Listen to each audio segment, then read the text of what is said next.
Shalom semuanya. Shalom. Shalom. Hari ini kita mau declare. Kita mau announce, kita mau umumin, kita mau buat program baru nih, yang khusus buat IGTV ya. Betul. Kita namanya Have a God Time. Jadi bukan Have a Good Time. Karena kita percaya bahwa waktu dengan Tuhan adalah is always good. Gitu ya. Jadi welcome to Have a God Time. Gitu ya. Oke. Kita jelasin dulu apa sih yang kita mau bahas hari ini di episode pertama Have a God Time ini. Iya, jadi di kali ini kita specifically want to talk about relationship. Jadi ini adalah sebuah relationship talk dan kita tahu ya di mana banyak pertanyaan yang sama yang masuk ke DM kita maupun di komen setiap postingan itu pasti ada aja yang masih nanya tentang dua pertanyaan terbesar ini ya. Terbesar. Jadi yang pertama adalah apa sih makna dari pasangan yang sepadan? Betul, dan yang kedua adalah boleh nggak pacaran dengan yang beda iman? Kayak gitu sih. Nah, kita di sini berusaha menjelaskan secara eksplisit. Semoga juga jelas penjelasannya dan bisa juga diterima oleh teman-teman. Dan semoga pasti memberkati dan menjawab teman-teman yang masih bingung tentang dua pertanyaan besar ini. Oke, kita mulai aja ya. Mulai aja. Gimana tuh pendapat saya tentang gimana sih kemarin kan ada update di Instagram gitu ya, di post tentang pilihlah dia yang sepadan gitu, bukan yang cuma baik lah istilahnya gitu ya. Ada yang komen sepadan itu nilainya bagaimana? Nah, pendapat saya itu bagaimana sih sepadan itu? Oke, sepadan ya. Ya, jadi sepadan ini pastinya dilihat dari yang satu adalah dari kedewasaan. Ya, kedewasaan ini dibagi lagi menjadi dua. Apa itu? Yaitu kedewasaan secara kerohanian, dewasa rohani dan juga jasmani. Secara pemikiran, perilaku, berkata-kata, prinsip. Nah, seperti itu. Yang pertama adalah kedewasaan jasmani dan rohani, gitu ya. Karena kita tahu kalau misalnya kita memiliki suatu hubungan atau ingin menjalin suatu hubungan sama seseorang yang belum dewasa secara rohani maupun secara jasmani, itu pasti akan jomplang gitu, nggak seimbang teman-teman. Jadi akan memunculkan banyak konflik ya pastinya gitu. Karena pastinya kedewasaan rohani ini akan berhubungan lagi atau berujung lagi dengan yang namanya tadi prinsip gitu kan. Kayak contoh misalnya salah satu contoh yang pernah kita share juga sama teman-teman ya, misalnya nih ada tentang persepuluhan yang memberi persepuluhan. Nah, misalnya si cowok misalnya dia udah dewasa rohani. Nah, si cowok ini merasa memberi persepuluhan itu penting. Nah, tapi si cewek ini yang belum dewasa rohani gitu, mikirnya kayak buat apa ngasih persepuluhan, ngapain, mendingan duitnya bisa kita kasih ke orang miskin atau misalnya ke orang tua atau ya kalau kita butuh nanti gimana. Nah, itu aja udah merupakan prinsip yang berbeda dan pastinya itu akan menimbulkan konflik, apalagi soal duit, sensitif banget gitu kan. Nah, jadi kedewasaan secara rohani dan jasmani itu penting. Nah, jasmani itu maksudnya kayak gimana sih? Ya itu dia, dari cara kita berkata-kata, dari berperilaku. Jadi dari cara berpikir juga gitu kan. Nah, itu akan sangat mempengaruhi gitu. Kalau misalnya ya pastinya kalau sepadan itu kalau nggak sepadan pasti kita ngobrol pun kayak nggak nyambung gitu. Kayak misalnya kita ngobrolin tentang apa sesuatu yang kingdom things gitu atau misalnya tentang mungkin pekerjaan atau apa. Nah, itu juga pengaruh loh. Soal misalnya responnya, cara meresponnya, terus dia nangkepnya apa, sesuai gak sama ekspektasi kita. Nah, itu juga pengaruh, itu secara jasmani. Karena itu berhubungan juga kalau dirinciin lagi tuh lebih banyak lagi kayak dari background pendidikan ya kan, dari misalnya kayak bekerja, maksudnya sudah bekerja atau belum, itu kan akan mempengaruhi kepribadian kita juga gitu teman-teman. Cara kita berpikir, berperilaku ya kan, dan berkata-kata itu pasti ngaruh semuanya. Nah, sepadan itu jadi berbicara tentang itu sih, dua hal itu tadi. Setuju sih. Jadi kalau bicara tentang sepadan teman-teman, I hope teman-teman paham gitu ya, bahwa sepadan itu muncul karena ada satu standar. Nah, standar yang telah di-set oleh anak-anak Tuhan adalah kita nggak boleh taruh standar lain selain standar kebenaran firman Tuhan. Nah, jadi dari mana menilai level kedewasaan, seperti yang Cilia tadi jelaskan, bahwa level kedewasaan itu dinilai dari seberapa orang menghidupi kebenaran firman Tuhan. Jadi kalau saya garis bawahi itu orang yang benar-benar mengasihi Tuhan dan orang-orang yang benar-benar hidup di atas kebenaran firman Tuhan, dan orang-orang yang mengasihi apa yang Tuhan kasihi, yaitu jiwa-jiwa. Nah, 3 hal ini dulu yang kita kejar untuk kita cari yang sepadan. Kalau ini kita nggak dapat, maka cari yang sepadan akan sulit. Teman-teman akan gamblang mentafsirkan apa yang disebut dengan sepadan. Kalau kitanya aja nggak baca Alkitab, oh berarti dia kan nggak baca Alkitab, berarti gue sepadan dong sama dia. Ya udah, so nama dia gitu. But sepadan di sini ya kita harus samain dulu nih, bahwa sepadan di sini level dewasa rohani yang dinilai dari seseorang mengasihi Tuhan, menghidupi kebenaran firman Tuhan, dan juga mengasihi jiwa-jiwa.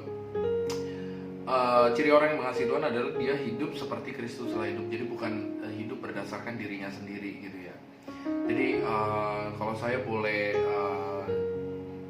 kasih gambaran sama teman-teman, kalau tidak seiman sudah pasti tidak sepadan dan tidak seimbang. Karena firman Tuhan bilang kan, janganlah kamu menjadi pasangan yang tidak seimbang dengan orang-orang yang tidak percaya. Nah, ini kalau di detail ke bawah atau dirunutkan lagi ini akan panjang. Tapi tidak ada perkenanan yang lahir dari pemberontakan. Kalau kita dari awal sudah memilih untuk melanggar firman Tuhan mengenai pasangan tidak seiman, maka dari mana perkenanan itu datang? Nah, tapi banyak orang yang ngomong gini, kok gue pengen bawa dia ke Yesus, gue pengen bawa dia ke Tuhan loh. Apa yang kita lakukan itu, apa kita melakukan kristenisasi misalnya, atau kita melakukan benar-benar penginjilan dan sebagainya. Tapi saya mau kasih tahu bahwa pisahkan antara penginjilan dan pacaran. Pacarannya pacaran, penginjilan dan penginjilan. Jangan pacaran sambil menginjil gitu, karena teman-teman akan berat di situ. Yang tadi Cilia jelasin bahwa akan banyak konflik di tengah-tengah itu gitu. Kalau teman-teman mengasihi Tuhan, dianya tidak, teman-teman sibuk pelayanan, dia komen, kok kamu gak ada waktu buat aku malam minggu. Sekali-kali gak apa-apa lah, gak ke gereja, kita ke mall, kita nonton, kita nge-gym, kita daftar BPJS, ya macam-macam lah gitu. Makan keluarga, oh paling sering tuh, kok sorry gak bisa youth, kok sorry gak bisa ibadah karena aku ada acara keluarga. Kita gak salahin itu, tapi yang jadi salah adalah ketika setiap minggu teman-teman mencari alasan untuk tidak ke gereja. Nah, ini yang jadi sikap hati ya, jangan sampai pacarannya tuh tidak berbuah. Cara mengukurnya adalah, oh mungkin teman-teman udah pacaran, tapi kok gue nggak yakin dia sepadan apa enggak. Cara mengukurnya gampang, ukur dari buah yang kalian hasilkan dari hubungan kalian gitu. Apa tuh buahnya? Iya, buahnya apa? Buahnya menjadi berkat bagi orang lain kah? Sama-sama mikirin agendanya Tuhan kah setiap hari? Oh, apa yang harus gue lakukan ya untuk gue tetap berkembang di dalam Tuhan, bertumbuh di dalam Tuhan, dan hidup kalian berdua itu jadi berkat juga buat jiwa-jiwa. Atau buahnya adalah menjadi eksklusif, terus menjerumuskan ke hal-hal yang let's say sampai, ya kita tahu ya, banyak di generasi kita, mau dia udah pelayanan sebagainya, married by accident, ataupun jatuh dalam dosa seks sebelum menikah. Nah, itu yang kita takutin teman-teman. Jangan sampai ketidaksepadanan dan ketidakdewasaan itu mengantarkan kita kepada ujung yang sebenarnya kita nggak ekspektasi. Kita udah tahu hasil akhirnya, tapi kita masih bandel. Nah, set standar yang tinggi yang sesuai dengan kebenaran firman Tuhan. Kalau dia memang sudah tidak seiman, dia tidak sepadan, tadi seperti kita jelasin, coret aja dari daftar pasangan hidup. Belum terlalu terlambat kok. Kalau misalnya saya bilang, kadang-kadang kok Hendra jahat banget ya, kok nyuruh aku putus sama pacarku misalnya dan sebagainya. Karena mungkin itu udah terlalu parah sih, ketidakseimbangan itu. Sehingga kalau dipaksakan itu akan berujung yang fatal sih buat pernikahan. Iya, betul. Dan ya memang nggak mudah gitu ya. Maksudnya nggak mudah untuk menunggu seseorang yang sepadan dari Tuhan. Itu memang nggak gampang. Maksudnya ya, of course our God is a God of process gitu ya. Jadi pasti ada proses gitu teman-teman. Betul banget.